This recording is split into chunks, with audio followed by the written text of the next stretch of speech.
What's going on, everybody? Welcome to the channel. This is your boy Yarn Craig, where I cover WNBA basketball, guys. And today I'm looking at these WNBA MVP candidates, and I'm going ahead and I'm naming my WNBA MVP. So go ahead, like and subscribe the video, guys, and let's go ahead and get down to it. So first, I'm just gonna look at a few players who just missed the cut from my WNBA MVP race. No particular order. I got Candace Parker, Skylar Diggins-Smith, Alyssa Thomas, Jonquel Jones, and Courtney Vandersloot. All of those amazing players, but just falling short of making my list.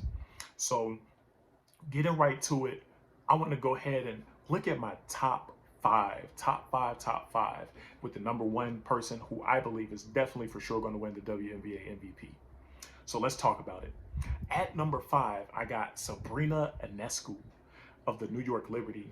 She's averaging 17 points per game, 7 rebounds, 6 assists, and shooting 92% from the free throw line. I look at her as the ultimate stat stuffing guard of the WNBA. She gets probably the best all-around stats of any guard in the WNBA. A matter of fact, you could debate that she probably has some of the best all-around stats of any player in the WNBA. For what she has to do for that New York Liberty team for them to be successful is nothing short of amazing. If we remember early in the season, she had a few triple doubles and some crazy efficient games. And her team right now, they're in a dogfight for that 8th spot. But with her contributions, with her leading the ship and being one of the most unbelievable players in the WNBA right now, she comes in at number 5. At number 4, we got Naneka from the Los Angeles Sparks. This power forward, one of the best power forwards of all time, 31 years old. She does not look like she's slowing down one bit. She's averaged 18 points, 6.5 rebounds, shot 54% from the field, and shot 37% from the three-point line. For somebody that's not a three-point shooter, that's pretty good. Can't hate. She's still developing her game even at this point in her career, which is absolutely amazing. Now, the Sparks have kind of struggled this year, so it's been a lot on her shoulders. The Liz Cambage exit, I think it hurt their team a little bit, because I do think even though she has her flaws as a player, she still provided something on offense and defense for them. And losing her really hurt their offensive production. So that's more that fell on her shoulders. But Miss Makay is always willing to step up to the challenge, even though it's looking like they may not make the playoffs. It's through no fault of hers, though. She's balled out. At number 3, one of my favorite players and one of the most electric players in the WNBA, Kelsey Plum from the Las Vegas Aces, putting up 19.9 points per game, 5 assists, 1 steal, 45% shooting from the field, 41% from 3. An amazing little stat. I think I spoke on it in a video earlier this year when she won Player of the Week. She was on pace to be the only other player besides Diana Taurasi to make more than 100 three-pointers in a season. She's officially on that list, shooting 41% from 3, which is an amazing feat in the WNBA. So shouts out to her. Honestly, it's like, I know it's kind of taboo to kind of compare the two leagues with the NBA and the WNBA, but when I watch her play, she reminds me so much of Steph Curry. That tireless movement, always moving with or without the basketball. She can spot up and shoot. She can shoot off the dribble. She can exist in the offense without being the primary playmaker. But she can playmake, but she functions better as a not as a playmaking, but as a scoring guard. Truly, and one of the best talents. And honestly, I don't think there's a more combustible element on the outside that plays on the outside in the WNBA than Kelsey Plum. The Aces would not be where they're at because I think she may be the most unguardable player in the WNBA on that perimeter. Nobody can stay in front of her. The number 2 player I have on this list, it was really hard for me to come to this conclusion because I had something in mind early on in this season, but she really challenged my point where I had to kind of go back and forth with my decision.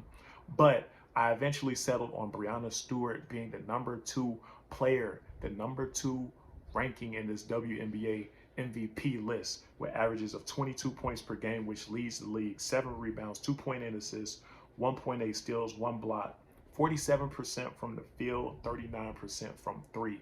All of those numbers very amazing. It shows that she's an efficient all-around player and that she does not have any holes or weaknesses in her game, offensively or defensively. The thing I really can appreciate about her game is that she doesn't shy away from moments.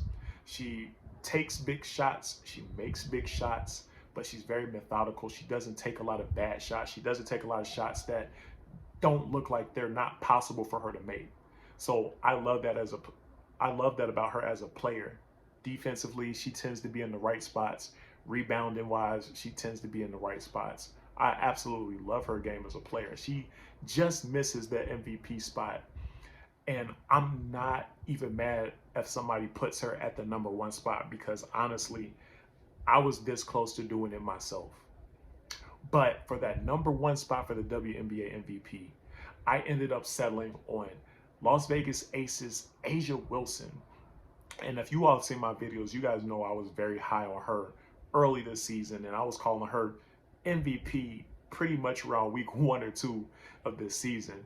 And she's pretty much at the top of the WNBA in a lot of categories, like 19.6 points per game. By the end of the season, with 2 or 3 more games, she might be #2, averaging 9.5 rebounds per game, which is #1 in the WNBA. 2 assists, 2 blocks. Those 2 blocks lead the WNBA. 1.4 steals, 50% from the field, and 38.5% from 3, which is very impressive from a player who does not really shoot the 3, not before this year. So her first year shooting the 3, she's shooting it at a high clip, which just allows her to be a monster all-around weapon. And I love how even though she's a big, she shoots the mid-range, she shoots the 3. Her bread and butter is down low in the paint.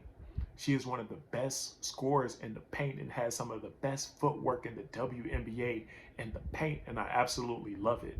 And it's one of the things that I really think that the WNBA succeeds at over the NBA, and where you see players actually going to work in the paint. And A'ja Wilson is one of the best of the best. You watch her footwork, she's stepping over and around a lot of people.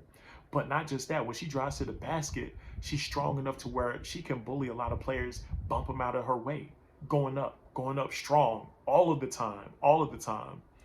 She doesn't really have any holes in her game offensively or defensively. She's the best player on the top 2 WNBA team. She's a 4-time player of the week, 2-time player of the month this season. I mean, there's nobody who I think has overall had a better season than All-Star team captain A'ja Wilson, 2020 MVP, and probably soon to be WNBA 2022 MVP. So those are my 5 picks, guys. Go ahead, comment below. Let me know if you agree or disagree with my picks. I won't be mad at it because I truly believe a lot of this is subjective. But I feel pretty confident in my #1 pick at the very least. I don't think anybody has really outplayed A'ja Wilson this season, even though I think Brianna Stewart is very close, right there. But I'm giving the edge to A'ja Wilson, guys. But that's my video. Like, subscribe, guys. Peace.